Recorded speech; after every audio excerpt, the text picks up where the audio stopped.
Il est 17h05. Nous allons donc pouvoir maintenant démarrer ce WIMEC webinaire. Donc, je me présente, Philippe Baclet, directeur du WIMEC, et au nom de toute l'équipe, je vous souhaite la bienvenue pour suivre cette quatrième session des WIMEC webinaires. Donc, nous sommes vraiment ravis de vous accueillir une nouvelle fois aujourd'hui pour ce rendez-vous désormais mensuel. Alors, ce rendez-vous, c'est l'occasion tout d'abord de faire le point sur un ou plusieurs projets de recherche portant sur les énergies marines, et notamment ceux qui sont réalisés dans le cadre des appels à projets WIMEC, et ce qui vous permet de découvrir de nouveaux projets, de nouvelles compétences, de nouveaux moyens d'essai dédiés aux énergies marines, mais aussi de découvrir les objectifs et les principaux résultats à la pointe de la recherche sur les ENR associés à ces projets. Et puis, ce sera également l'occasion d'échanger avec les porteurs de ces projets pour, nous espérons, engager de futures et fructueuses collaborations. Donc, quel format? Eh bien, ce sera dorénavant un rendez-vous mensuel, comme je l'ai précisé. La date du prochain webinaire vous sera annoncée à la fin de la session, donc un peu de patience pour découvrir le prochain webinaire tout à l'heure. La durée sera de l'ordre d'1 heure, questions comprises, donc à peu près une demi-heure de présentation suivie à peu près du même temps pour les questions et les interactions avec les participants. Et puis, nous nous retrouvons donc sur Zoom. Ce qui est important de noter, c'est qu'il vous faudra vous inscrire au préalable sur le site WIMEC. Nous vous enverrons par mail toutes les informations pour les inscriptions de connexion, comme d'habitude, pour ces prochains rendez-vous. Alors maintenant, quelques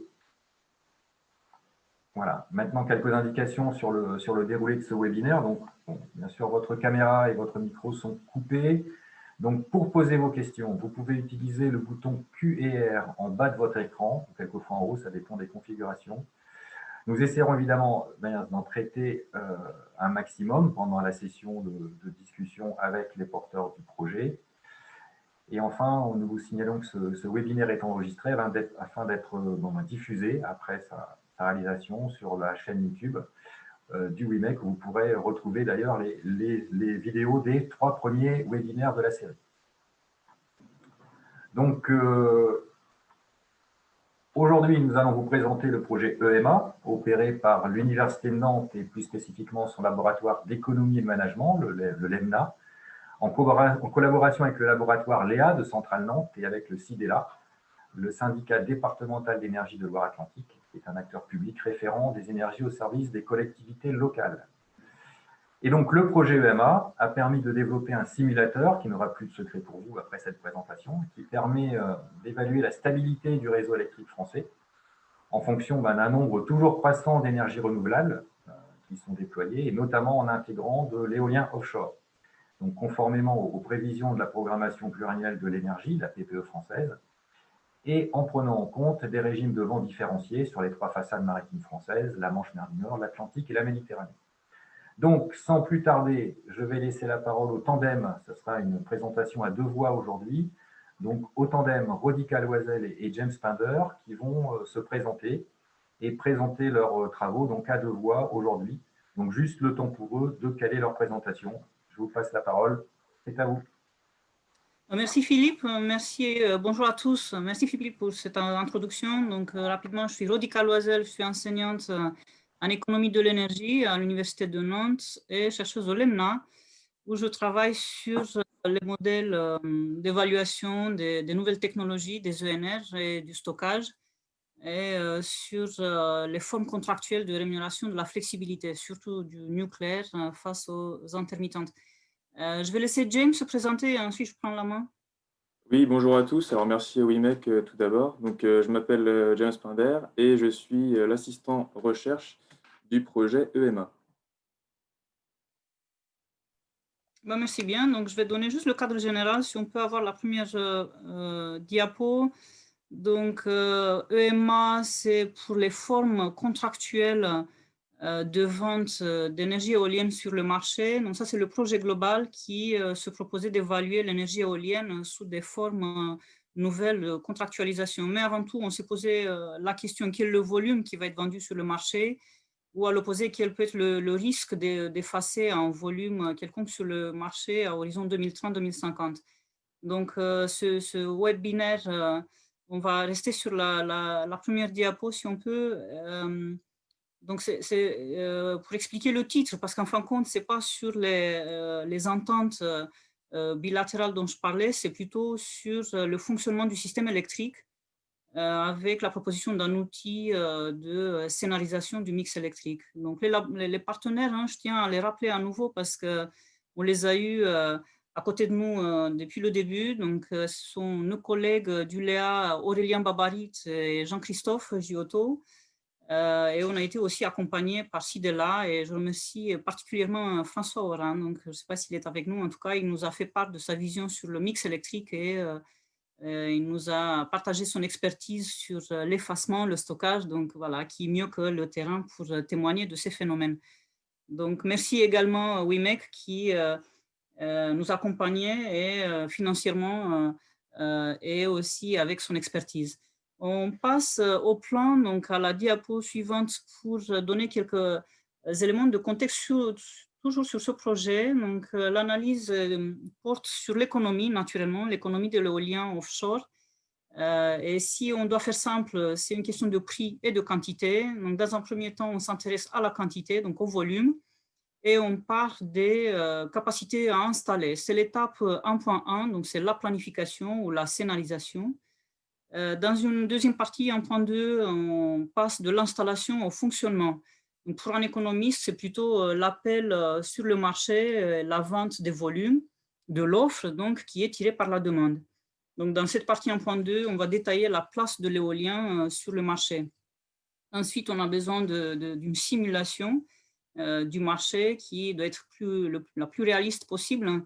Et on part du potentiel météo pour décrire l'éolien et on rajoute les contraintes technologiques. Donc, James vous montrera dans cette deuxième partie comment le simulateur mis en ligne a été conçu, quel est le jeu d'hypothèses et comment le faire tourner. On tient à faire une interprétation des résultats pour savoir comment on utilise cet outil, qui n'est pas un outil de prévision, c'est plutôt un outil d'analyse des interactions possibles. On peut passer à la diapo suivante pour expliquer le contexte, parce que c'est assez clair. Hein, on parle de la PPE qui projette plus de 100 gigas à 2035 et on anticipe les enjeux sur la sécurité d'approvisionnement quand le vent souffle moins, qu'il n'y a pas de soleil.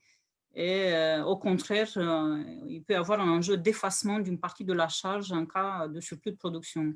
On peut voir ça dans la figure qui est présentée où on a des périodes de surplus, ce qu'on voit en dessous de l'axe OX. Donc, on a des moyens d'ajustement en orange, la demande pilotable ou à effacer. En gris, un petit peu, on a les exportations pour évacuer le surplus. Et en vert, ce n'est pas l'éolien, mais qui lui reste au-dessus.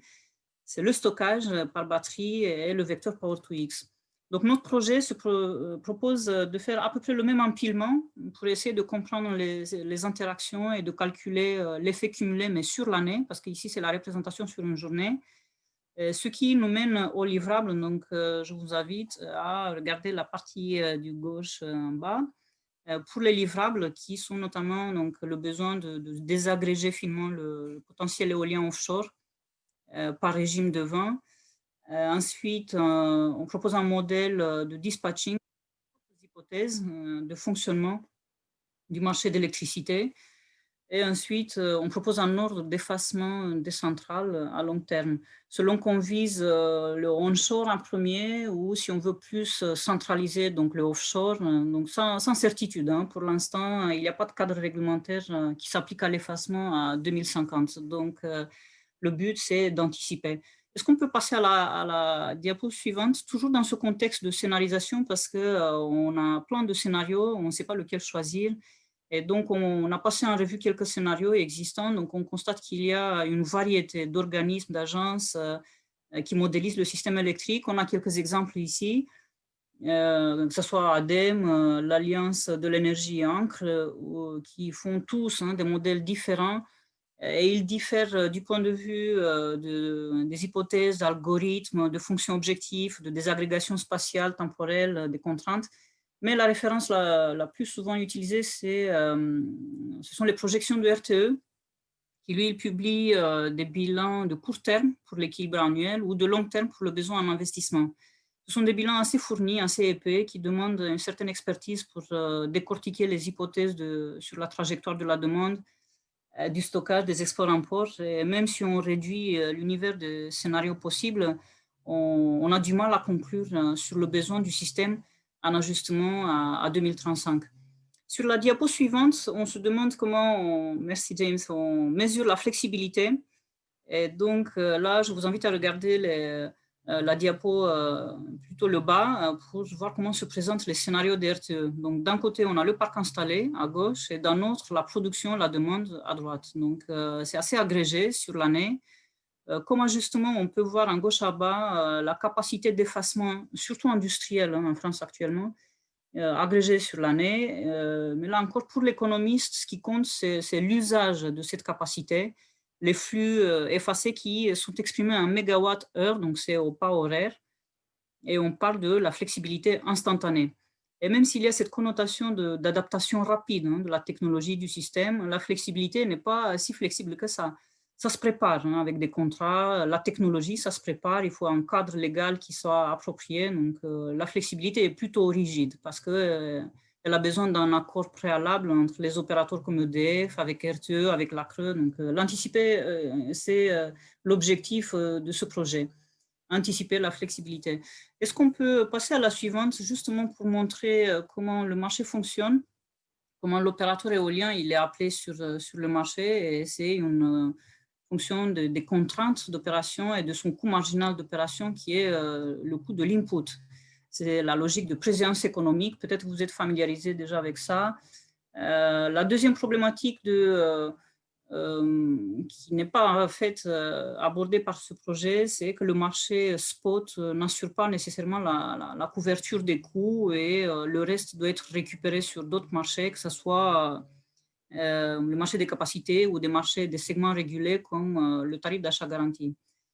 Dans cette figure, on a justement l'empilement des technologies et l'appel prioritaire des technologies de type Mastran qui fonctionnent en continu, au moins au seuil de sécurité de fonctionnement, comme la cogénération, le nucléaire ou les cycles combinés. Ensuite, on a les technologies à input naturel, fatales, comme l'éolien, le solaire, et en bleu, les options flexibles, rangées par ordre croissant de coût marginal, avec en dernier, qu'est-ce qu'on a DSM, c'est le Demand Side Management, donc c'est la demande pilotable ou à effacer. La place du stockage, ici, donc c'est juste après le nucléaire, le déstockage, on le voit. Ici, ça répond à une logique d'arbitrage de prix, acheter bas, vendre haut, c'est le nécessaire pour couvrir aussi ses pertes. Après, c'est discutable cette place du stockage. Ça peut être, par exemple, une logique d'ajustement ou encore d'ajustement du stockage distribué et cet apport local de la technologie serait moins visible sur le marché centralisé que nous, on modélise.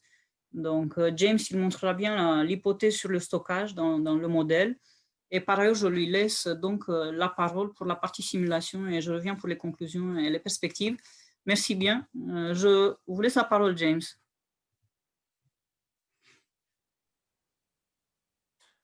Voilà, donc je vais vous présenter l'outil qui a été construit durant ce projet EMA. Ah, la vidéo, c'est mieux. Donc, je vais commencer par présenter les hypothèses qui régissent le modèle. Je présenterai également les nombreuses bases de données qui l'utilisent. Et enfin, j'interpréterai quelques résultats issus d'une simulation.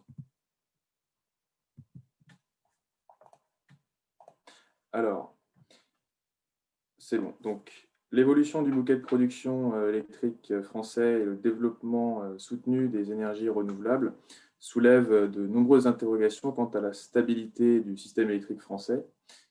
C'est donc l'objectif du simulateur du système électrique français de calculer l'équilibre du système en fonction de scénarios qui sont donc soit établis par des institutions spécialisées telles que RTE ou l'ADEME, ou bien des scénarios qui sont définis par l'utilisateur grâce au fait qu'un grand nombre de paramètres dans le modèle, un grand nombre de données d'entrée, c'est-à-dire la quasi-totalité, sont modifiables. Donc, ça va des parcs installés de chaque technologie, des capacités d'interconnexion, du taux de perte, au ramping. Donc, avec un volume de consommation donné, des parcs installés et des facteurs de capacité, le modèle il va distribuer les flux de production, de consommation, de stockage et d'échange tout au long d'une année au pas horaire. Et par la suite, il va calculer l'équilibre toujours au pas horaire. Donc, il y a de nombreuses hypothèses qui régissent le fonctionnement du modèle.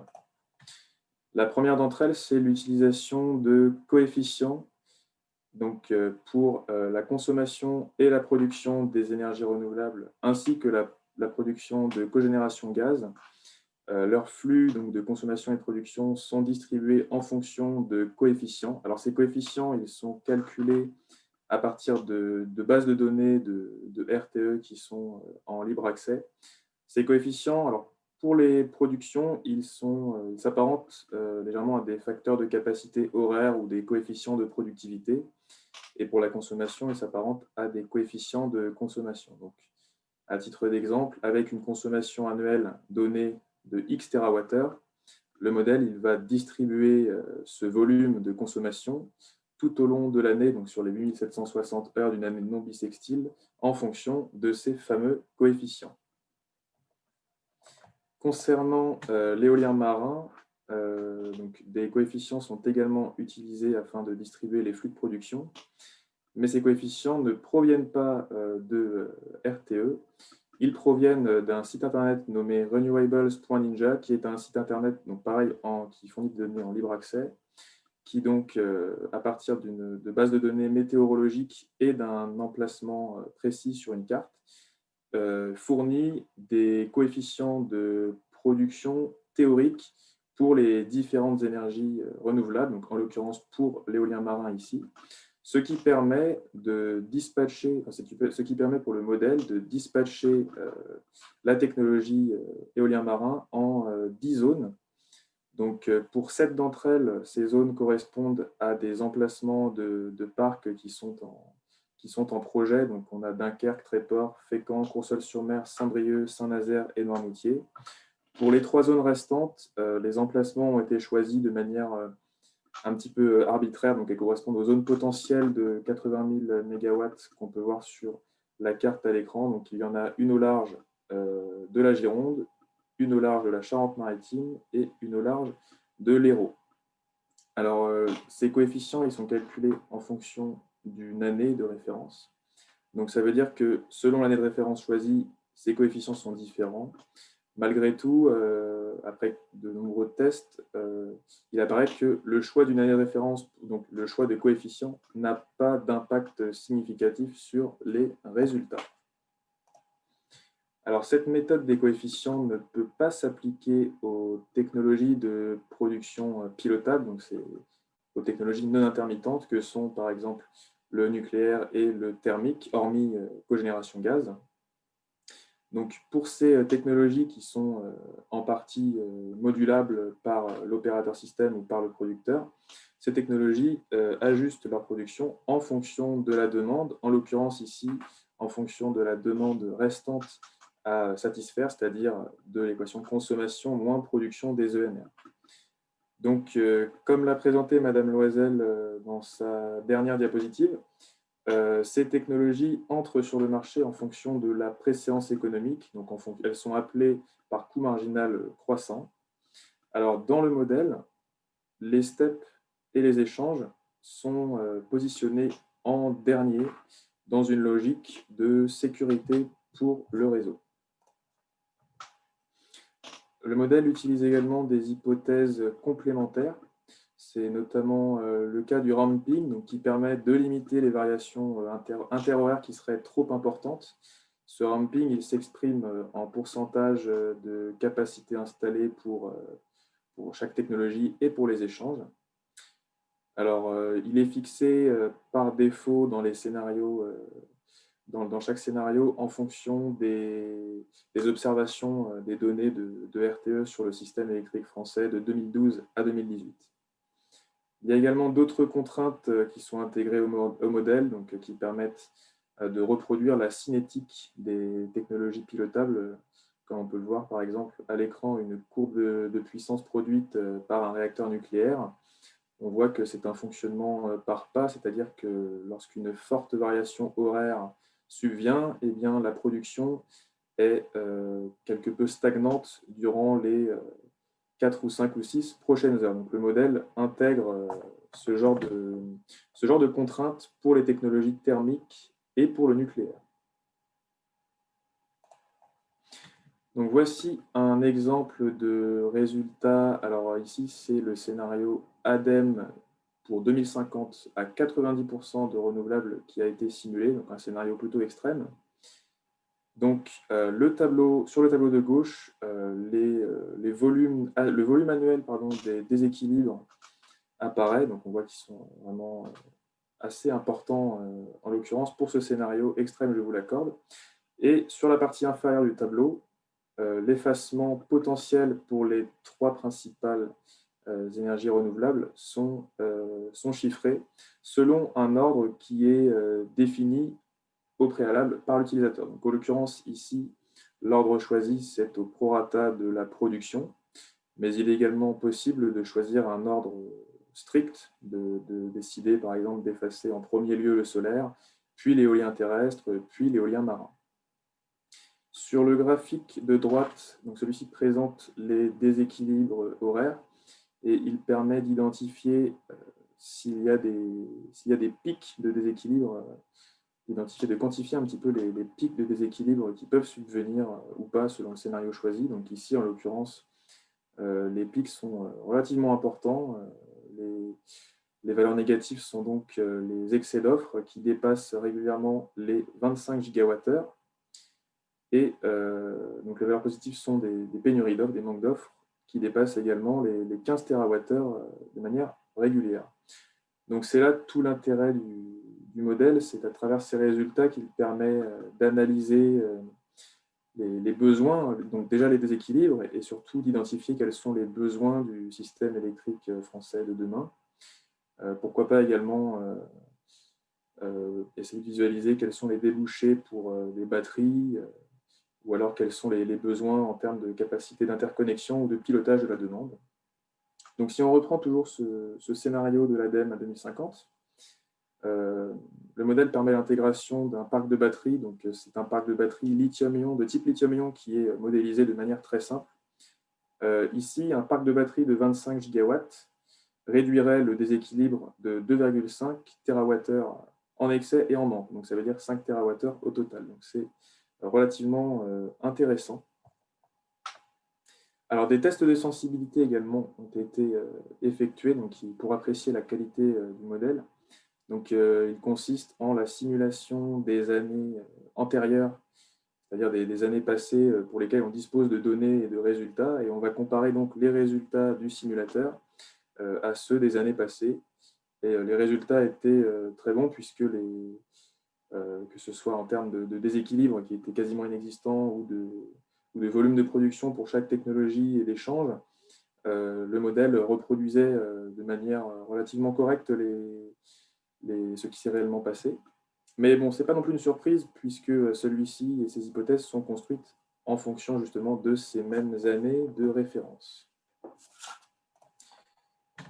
Voilà, donc malgré ces hypothèses et ces quelques imperfections, le modèle il permet d'appréhender les défis auxquels serait potentiellement confronté un scénario électrique français demain. Donc il apparaît comme résultat probant du modèle que l'effacement n'interviendrait pas avant 2035, enfin jusqu'à une part de 50% de renouvelables dans le mix. Autre résultat assez probant, c'est que la sécurité du réseau repose énormément sur les échanges, sur les interconnexions. Donc voilà, quelques améliorations, extensions sont envisageables, notamment l'intégration de la demande pilotable. Également, pourquoi pas détailler, affiner un petit peu la simulation pour permettre de simuler, par exemple, plutôt par technologie, mais par centrale pour les technologies pilotables, et pourquoi pas foisonner également le photovoltaïque et l'éolien terrestre. Et puis également, je pense qu'il serait relativement intéressant de simuler avec ce même modèle ou un modèle plus développé, de simuler les pays partenaires commerciaux de la France en termes d'échange d'électricité pour mieux visualiser les débouchés en termes d'échange, puisque ceux-ci sont amenés à augmenter. Et puis pourquoi pas tenter de simuler le marché électrique européen. Voilà, donc plusieurs perspectives également sont possibles, donc des collaborations avec des partenaires industriels autour de la question de l'intégration de l'éolien en mer, notamment en termes d'effacement potentiel qui pourrait l'impacter, et du stockage d'énergie, donc plutôt un débouché dans ce sens. Voilà, donc je vais maintenant vous faire une simulation live du simulateur. Je vais vous présenter ce simulateur en live. Donc le simulateur, il est développé sous VBA. J'espère que vous voyez bien un fichier Excel. Oui, donc, on voit bien, t'inquiète pas. Parfait, merci. Donc du coup, le tableau de bord qui est ici, donc c'est vraiment le tableau de bord, il porte bien son nom, donc il permet de présenter toutes les données d'entrée du système. Au-dessus de celui-ci se situent quelques boutons, donc avec des noms de scénarios. En cliquant dessus, les données par défaut des scénarios s'insèrent, donc par exemple le scénario ADEME Artelis 2050. Et tout est modifiable à la main. Donc nucléaire flexible 3, on peut tout à fait mettre 5, diminuer l'éolien terrestre à 40, etc. Donc, vraiment, tout est modifiable sur le tableau de bord. Alors cette liste ici permet de choisir quel ordre d'effacement potentiel pour les énergies renouvelables choisir pour les résultats qui apparaissent ici. Ces deux listes ici permettent de choisir quelle base de données de référence est utilisée pour calculer les coefficients pour base de données vent et pour les autres, donc base de données production système. Cette partie-là du tableau permet d'intégrer des batteries. Donc, on peut également choisir quelle position intégrer, à quelle position situer le parc de batteries dans l'ordre. Et donc, une fois que tout est prêt, nous pouvons cliquer sur le bouton « Lancer le modèle » qui va donc s'exécuter. Donc, le temps d'exécution de ce simulateur varie de manière importante selon les appareils. Donc, ça peut aller de 20 secondes à même 1 minute 30 parfois. Donc là, ici, c'était plutôt court. Alors, les résultats après ajustement apparaissent dans ce tableau. Donc, il détaille les volumes de production et d'échange ainsi que de stockage au step avec les taux d'utilisation. Et les résultats les plus intéressants apparaissent ici. Le tableau présentant les volumes annuels de déséquilibre et d'effacement potentiel, avec le graphique sur les déséquilibres horaires qui apparaît ici. Un dernier graphique peut-être intéressant ici, donc il concerne uniquement le parc de batterie qui a été inséré en l'occurrence dans ce scénario. Donc il présente le nombre de cycles réalisés par le parc de batterie en pourcentage d'un cycle complet. Donc ici on peut voir que la quasi-totalité des cycles réalisés par le parc de batterie sont des cycles complets ou quasi complets, entre 80 et 100%. Alors, dans l'onglet « Scénario simulé » ici présent, tous les détails de la simulation sont disponibles. Donc, évidemment, c'est au pas horaire. Donc, il y a les 8760 lignes qui présentent en détail les productions de chaque technologie, l'effacement, les échanges, également les effacements potentiels, les pertes, et les détails sur les batteries. Voilà. Je vous remercie pour votre écoute. Je vais peut-être laisser la main à Philippe. Ok, donc merci beaucoup Rodika, merci beaucoup James. On va passer à la session de questions et réponses. Juste le temps de remettre cette diapo. Voilà. Alors, peut-être une première question. Quelle est l'influence du prix de la tonne de CO2 dans le modèle et comment il fait évoluer l'ordre d'effacement? Enfin, est-ce qu'il fait évoluer l'ordre d'effacement, par exemple? Alors, le prix de la tonne de CO2, il n'a pas d'impact sur l'effacement, puisque l'effacement, il concerne uniquement les technologies renouvelables. En fait, il est là uniquement pour modifier l'ordre d'entrée sur le marché des technologies qui utilisent du CO2, à savoir les technologies thermiques. Il y a relativement peu d'importance, puisque, alors j'ai plus exactement l'ordre en tête, mais à 0 €, je crois que c'est...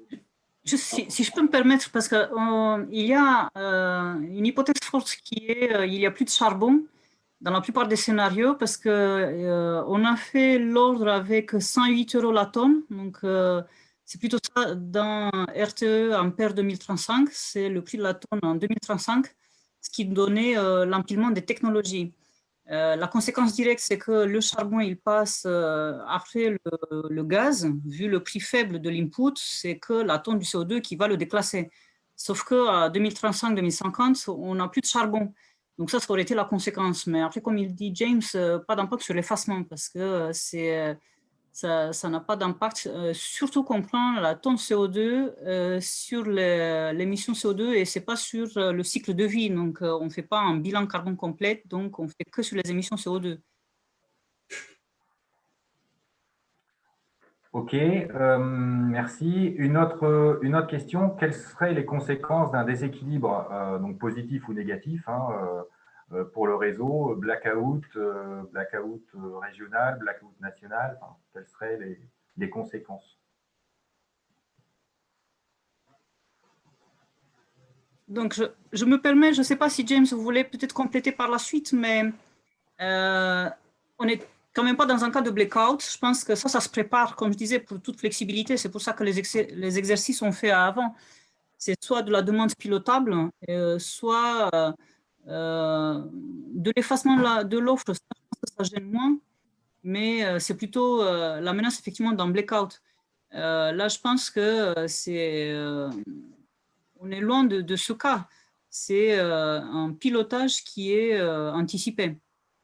Et encore, je ne sais pas si on est allé au maximum de la capacité d'ajustement, notamment par les exportations. Si on a diminué jusqu'à 0 les exportations, James, vous pouvez me compléter, me contredire? Ah oui, bah, c'est tout à fait ça, hein. Dans le cas de déséquilibre, tout ce que le modèle utilise pour faire l'ajustement est complètement saturé. Donc, il n'y a plus d'export et d'import possible selon les capacités qui sont fixées. Après, je pense qu'on n'a pas compté trop sur les voisins de nous dépanner en cas de besoin. Parce qu'eux-mêmes, ils sont en manque de productibles fatal et on a pris le cas extrême où on ne va pas miser sur les capacités d'importation. Alors peut-être pour rebondir sur cette première réponse, il y a une autre question qui concerne justement les capacités d'interconnexion. Alors, comment elles sont prévues à l'avenir? Est-ce que ça fait partie des scénarios préétablis?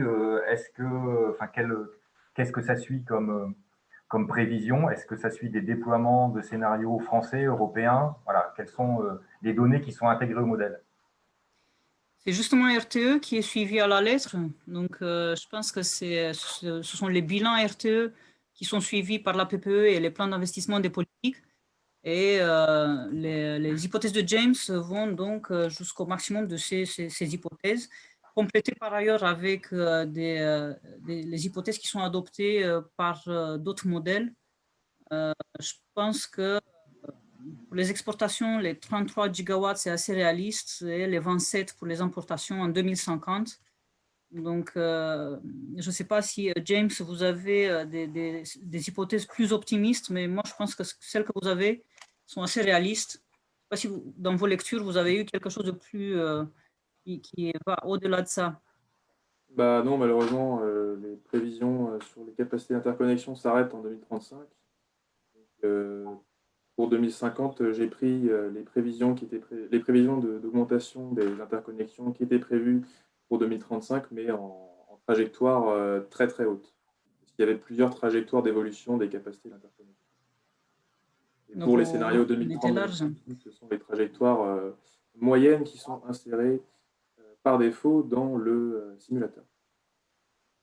Alors peut-être qu'on peut aussi repréciser qu'il y a effectivement des scénarios qui sont proposés aux utilisateurs, mais qu'ensuite, chaque scénario, tout utilisateur peut changer tout ou partie de ce qui est prévu, et donc peut revoir à la baisse ou revoir à la hausse et regarder l'influence d'un paramètre comme la capacité d'interconnexion.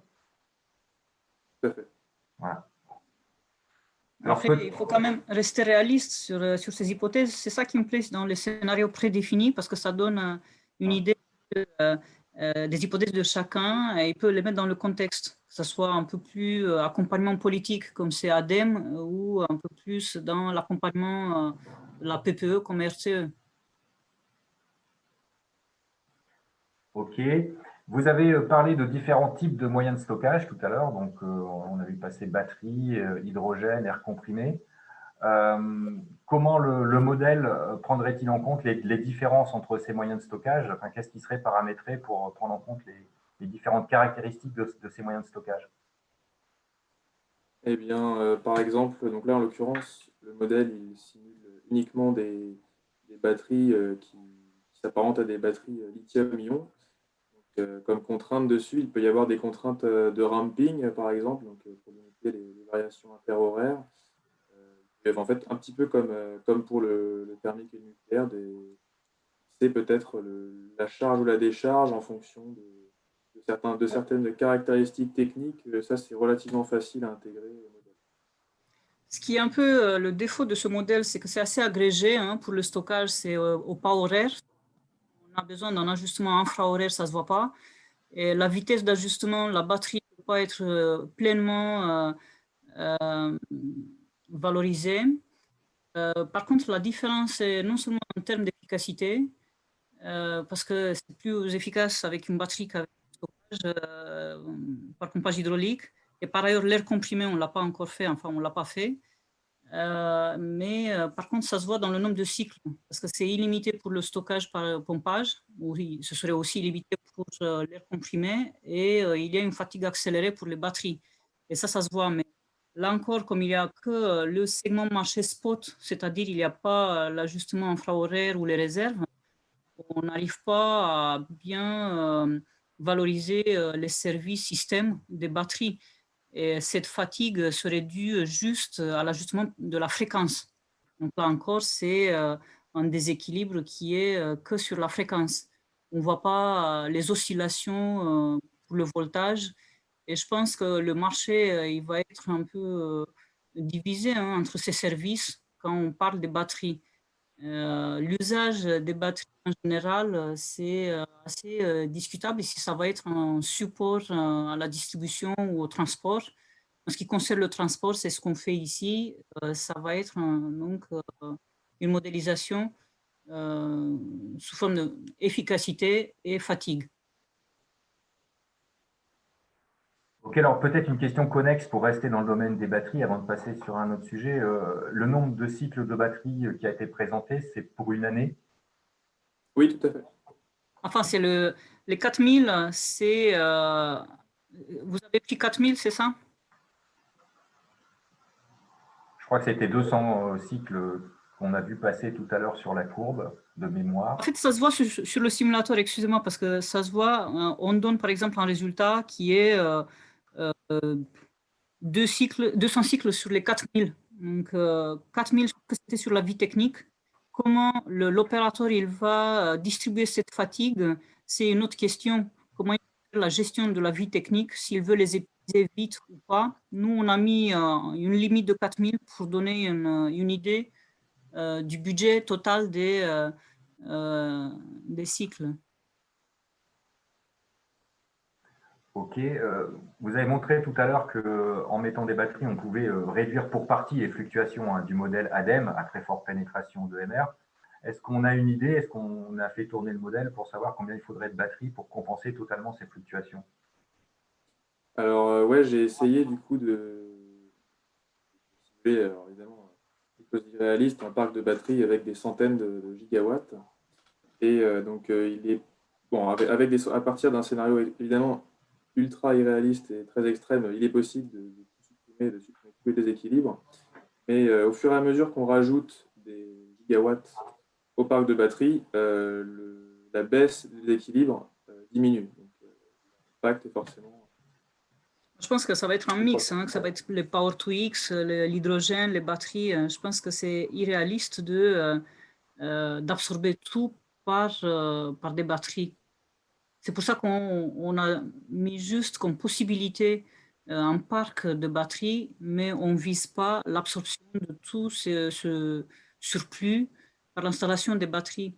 Et ce qui me plaît dans ce modèle, ça se voit moins, hein, l'outil sous VBA, c'est la contrainte sur le stockage en début de période et à la fin de la période. C'est-à-dire, on ne stocke pas pour stocker, on stocke pour valoriser. C'est-à-dire, quand on a un déficit, c'est là où on sort le surplus. Donc, en début de période, on part avec un stock constitué à un tiers de la capacité nominale et à la fin, on finit pareil. Et donc, on donne un but, on va dire, au stockage, notamment que ce soit le déstockage. Autrement dit, si on n'a pas besoin de déstockage, on ne va pas stocker. Le surplus, ce n'est pas juste pour le stocker. Il faut qu'il y ait un besoin pour ça. OK. On va peut-être quitter un petit peu le stockage là pour l'instant, puis revenir sur l'effacement. Pourquoi dans les scénarios et dans le modèle ne considérer que les renouvelables pour l'effacement? Est-ce qu'on ne pourrait pas regarder d'autres technologies comme le gaz, par exemple? Ben oui, en fait, on ne l'appelle pas effacement. C'est-à-dire, on voit que son taux d'usage, il est bas. Et même aujourd'hui, on ne l'appelle pas un effacement. On l'appelle taux d'usage bas ou peu de nombre d'utilisation, d'heures d'utilisation. Si on revient sur le simulateur, ça se voit le taux d'utilisation.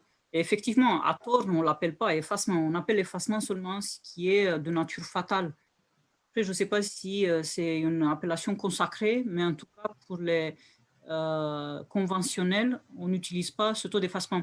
Mais ça a été montré sur une diapo, quel est l'ordre de sortie du marché. On commençait par les fossiles, donc le fuel parce que ça coûte plus cher, le gaz et le nucléaire, surtout le flexible, et celui en base si on pouvait encore diminuer. Donc cet effacement se fait aussi sur les autres technologies. Et se fait donc dans cet ordre-là du coût marginal qui tient aussi compte des émissions CO2. Donc, pour reformuler, pour être parfaitement clair et peut-être aussi pour ma compréhension, on commence par effacer ou enlever du mix tout ce qui va être à coût marginal élevé, charbon, pétrole, gaz, et ensuite, une fois qu'on n'a plus de marge, on commence à effacer les renouvelables. C'est bien comme ça que marche le modèle. Tout à fait. Voilà. Donc, je pense que ça clarifie bien par rapport à la question. Alors, il y a eu plein de questions qui sont arrivées.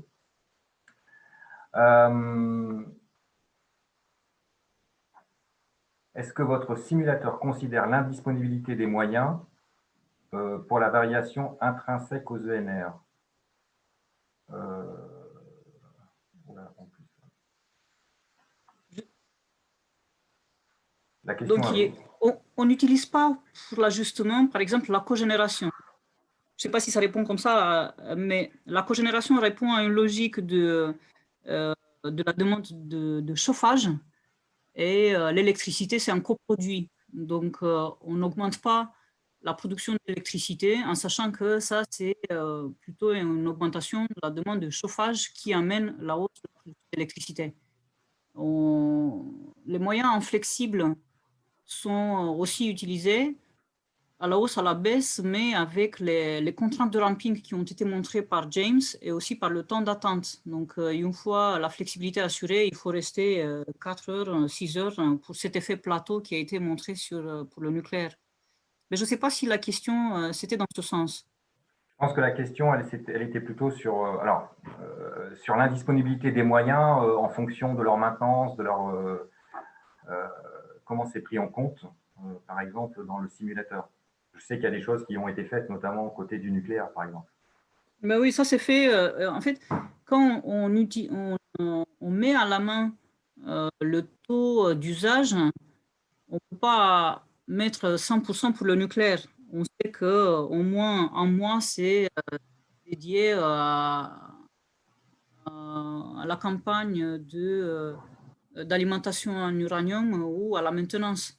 Donc, je pense qu'on peut aller jusqu'à 100%. Mathématiquement, je pense qu'on peut modifier à la main, mais après, c'est le bon sens de chacun d'adapter. Sinon, dans les scénarios préconstruits, ça c'est pris en compte. Par exemple, le taux d'usage de l'éolien, normalement, il prend en compte cette maintenance, mais qui est implicite. Nous, on n'a pas fait d'études sur la période de maintenance quand elle intervient, parce qu'en fin de compte, c'est, je pense, James, c'est ça, c'est au prorata des coefficients horaires qu'on ajuste à la baisse cette disponibilité des technologies. Oui, c'est tout à fait ça. Il n'y a pas de...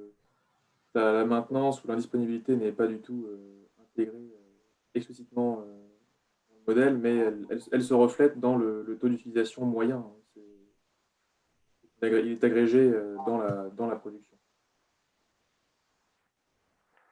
OK.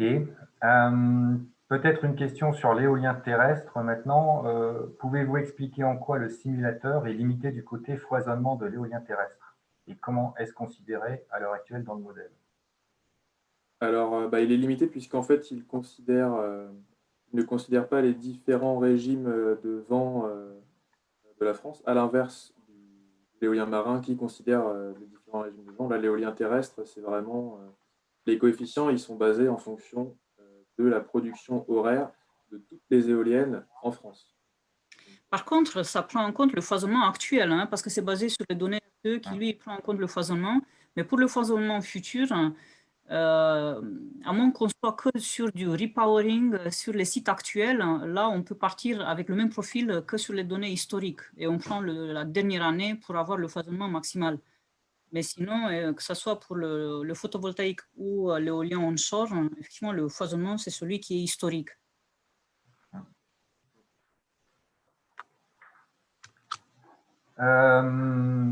OK, alors on a plusieurs questions, mais ça, on y reviendra après sur le fait de la disponibilité des slides et du logiciel. Donc ça, on pourra en parler juste après.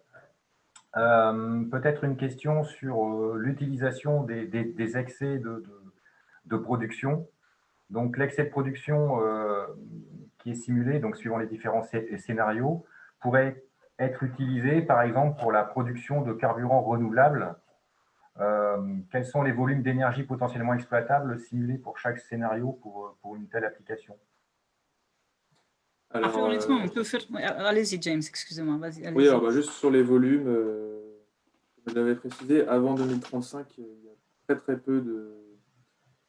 peu d'excès d'offres, on va dire jusqu'à une part de 50% de renouvelables dans le mix. Il y a très peu d'excès d'offres en volume, mais évidemment, à partir du moment où on dépasse ce stade des 50%, là, les volumes commencent à se transformer en des térawattheures par an, et voilà, ça commence à être très volumineux. Mais c'est sûr qu'on a envisagé qu'est-ce qu'on fait avec le surplus, parce que ce n'est pas forcément de l'effacement, c'est un surplus par rapport au marché de l'électricité. Mais il y a d'autres marchés qui peuvent absorber ce surplus, le marché du carburant ou du chauffage. Donc le Power-to-X, on y a réfléchi. Je pense que ce qui est plus intéressant de regarder parc par parc, parce que ça, c'est vraiment la somme sur le système. Et je pense qu'on a du mal à faire au niveau national pour absorber. Ce qui a le plus de sens, c'est de faire sur un périmètre de moins de 100 km pour limiter le transport. Et quand on regarde au niveau d'un parc, c'est un productible pour le carburant qui est intéressant, mais qui reste intermittent. Donc, ce qu'il faut prévoir en termes d'infrastructure, c'est du stockage. Et ça augmente le besoin en infrastructure pour le stockage de carburant. Pour le carburant, pour l'approvisionnement d'une station-service, par exemple, on a besoin de la régularité et d'un volume assez stable parce que l'approvisionnement se fait en temps et en heure. Et donc, on ne peut pas miser sur cette intermittence pour promettre de la stabilité pour le carburant. Autrement dit, on transfère l'intermittence de ce surplus à un autre secteur. Et je pense que ça, c'est aussi difficile à gérer. D'où l'intérêt, parce que sur la dernière diapo, il y a l'extension de faire un modèle d'opération sur un seul parc ou plusieurs parcs, mais sur la même façade, comme ça peut être au large de Saint-Nazaire, justement pour avoir ces contraintes et aussi d'acheminement, ce que vous avez évoqué tout à l'heure, et puis les débouchés possibles pour le surplus. Donc ça se voit mieux au niveau d'un parc, avec par la suite l'analyse de l'écosystème local pour voir quel producteur industriel peut bien absorber ce surplus, parce que si c'est un site industriel, on peut bien stocker sur le site le carburant et le sortir quand on a besoin et assurer cette fluidité dans l'approvisionnement. Ok, merci Rodica. Peut-être une question, alors je crois que tu l'as abordé un peu dans la conclusion, James, mais repréciser. Donc ça, c'est un exercice, un simulateur qui est sur la France, hein, sur le système énergétique français. Est-ce qu'à votre connaissance, il existe des outils aujourd'hui qui ont travaillé au niveau de la maille européenne et qui permettent de faire des choses au niveau européen? Pas à ma connaissance. Ce sont des modèles qui sont assez agrégés dans le temps, que ce soit Times, Markal, Pulse, donc ce sont agrégés. Si on est désagrégé du point de vue géographique et spatial, on doit agréger autre chose et c'est aussi le temps qui est un peu plus compact. On prend des journées types et on n'entre pas dans le détail horaire de l'année, ce qui est un peu frustrant parce qu'on n'a pas cette intermittence avec le stockage qui soit plus réaliste. Mais on a des modèles détaillés, hein. Ce sont des modèles sous gamme, sous Python, sous des logiciels complexes. Nous, ce qu'on voulait faire, c'est plus simple au niveau de l'interface. Et ce qui est bien pour ces modèles-là, on peut avoir des modèles unit commitment. Vous avez des modèles très détaillés par centrale même. Donc, et ça, c'est au niveau européen. Donc, si vous regardez la base de données des modèles de JRC, c'est exactement Times Markal. Ils sont très riches sur ces descriptions-là. Après, pour les faire tourner soi-même, je pense que ce n'est pas le but peut-être de la question. C'est plutôt, on est passif au résultat et on peut quand même avoir une référence sur quelle est la vision européenne de l'interaction intermittent et conventionnelle. Mais ça donne une autre information. Ok, merci. Et donc une question un peu connexe, alors, mais qui est un petit peu à l'inverse. Donc, il y a l'inverse de la question de l'Europe. Est-ce que cet outil pourrait cette fois-ci se refocaliser et être adapté au niveau d'une région, peut-être d'une zone non interconnectée, par exemple, qui serait gérée par Enedis au lieu de RTE? Qu'est-ce que ça poserait comme difficulté pour adapter l'outil à ce type de configuration? Ouais. Bah, écoutez, il faut juste sectionner les câbles export-import pour faire une zone non connectée. Il faut enlever les centrales qui n'existent pas, c'est-à-dire mettre le nucléaire à zéro. Pas. Donc, rester juste avec si c'est une île, certainement c'est du diesel, de l'éolien, du solaire peut-être, et un peu d'hydro. Donc, comment on caractérise un bouquet local? On a une diversité ici et je pense qu'on peut choisir les capacités installées avec des taux d'usage qui soient à peu près conventionnels pour l'éolien, le solaire, et avoir une idée un peu plus précise de la demande. Parce que sur les îles, on a une demande qui explose en saison estivale. Et si c'est touristique, donc voilà, mieux décrire la demande, c'est mon conseil, parce que ça, c'est un profil qui correspond à la France métropolitaine et c'est avec des pics qui sont adaptés à la consommation ici. Mais peut-être que c'est différent pour d'autres îles. J'ai en tête l'île Dieu, on a fait des simulations pour la demande qui explose au mois de février à cause des résidents qui reviennent pendant les vacances et où le chauffage est électrique. Donc, c'est à refaire quand même un petit peu, à ajuster les pics notamment de la demande.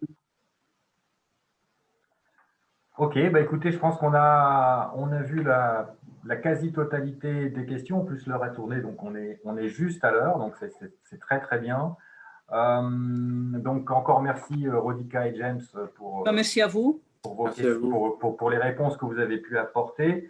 Donc, peut-être maintenant, c'est le moment de regarder aussi, de répondre aux dernières interrogations sur la possibilité d'utiliser ou de récupérer le logiciel. Donc, vous pourrez le récupérer sur le site du WIMEC. Vous rendez sur la page, sur la home page, et tout en haut, vous avez un bouton moyen logiciel. Donc, vous pourrez aller sur cette première arborescence. Et puis, vous accédez ensuite à la fiche du simulateur. Elles sont classées par ordre alphabétique. Donc, vous cherchez le simulateur SSF. Et puis, en bas de page, vous pourrez le télécharger. Donc, c'est en open source. Donc, vous pourrez cliquer pour le télécharger. Vous pourrez aussi télécharger, d'ailleurs, son mode d'emploi qui est très utile pour pouvoir l'utiliser et qui donne toutes les précisions sur, justement, les hypothèses qui sont derrière le calculateur.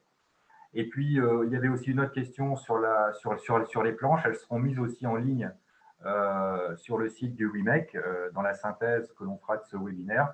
Et vous recevrez un mail qui vous informera de ça, donc avec le lien pour aller chercher toutes les informations pour approfondir les échanges. Et puis, n'hésitez surtout pas, je pense que Rodica et James seront ravis de répondre à vos questions si vous en avez d'autres par rapport à cette présentation. Voilà, donc je pense que c'est maintenant l'heure de clôturer ce webinaire qui a été consacré donc à ce projet EMA. C'est donc aussi le moment maintenant de vous annoncer le prochain webinaire qui aura lieu donc le 26 novembre prochain, donc à la même heure, 17 h.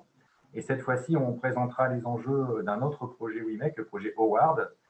Et nous allons passer des aspects de technico-économie à la modélisation des systèmes électriques. Donc peut-être juste quelques mots pour vous mettre en appétit. Donc ce projet Howard est aussi opéré par l'Université de Nantes, en partenariat cette fois-ci avec les chantiers de l'Atlantique. Et ce projet a permis de développer plutôt des outils de modélisation et d'optimisation de l'architecture de raccordement des éoliennes au sein d'un parc offshore, ainsi que son raccordement à terre, en comparant des technologies classiques en courant alternatif et puis des technologies plus émergentes en courant continu. Donc j'espère que cette brève introduction vous a donné envie d'en savoir plus et de participer avec nous à ce prochain WIMEC webinaire.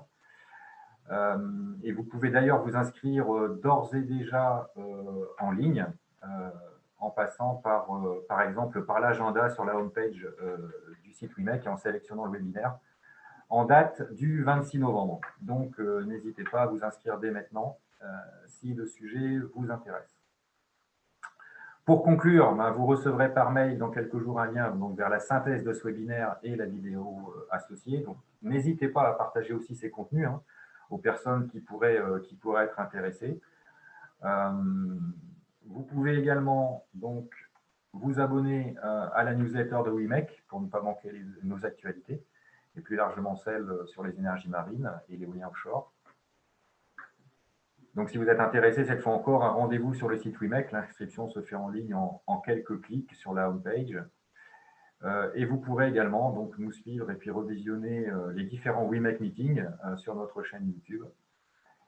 Et pour vraiment terminer cette fois, une nouvelle fois, merci aux orateurs. Une nouvelle fois, merci aux participants pour leurs questions très intéressantes.